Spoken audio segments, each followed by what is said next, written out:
ప్రభు నామమునకు మహిమ కలుగును గాక. దేవుని పిల్లలారా, యవ్వనుల గురించి చాలా చక్కగా బైబిల్ గ్రంథం చెప్పబడుతుంది.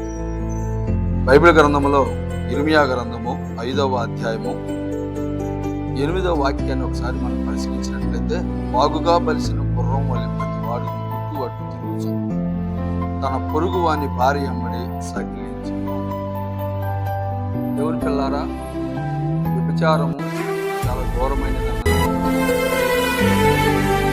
దేవుడు వ్యభిచారులని, దొంగలని, లోబులని, మంతకులని, అలాగనే మంత్రగాళ్ళని రాజ్యంలో స్థలం లేదు అని బైబిల్ గ్రంథం.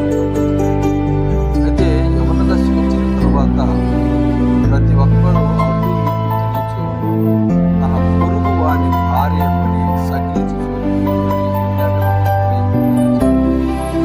కనుక ఈ సమయంలో మహాఘోరమైన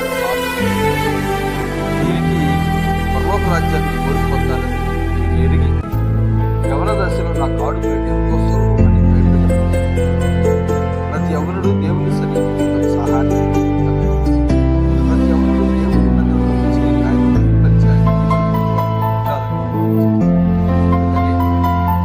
ఈ సహోదరి సహోదరుడు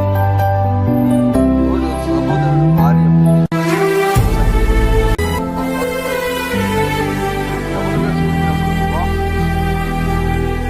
దేవుడు ఆదిలోని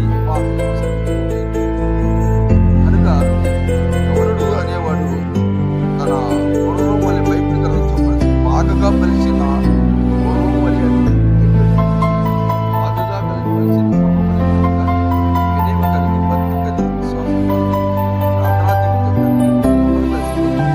జీవితం సొంత భార్య వివాహం నీ భార్యతో సంతోషించు వారిగా ఉండాలని తెలియజేసిన. కానీ పొరుగువారి భార్య ఉంటే సకిలిస్తూ తిరిగితే అది పాపము, శాపము కనుక, అది మరణాంధకారమైన జబ్బు కనుక, ఆ జబ్బు నుండి దేవుడు ఇడిపించువాడు, నిన్ను స్వస్థపరచువాడు, నిన్ను బాగుపరచువాడు, నిన్ను మేలులతో నింపువాడు అని చెప్పి సభ్యులకు తెలియజేస్తూ సెలవు తీసుకుంటున్నాను.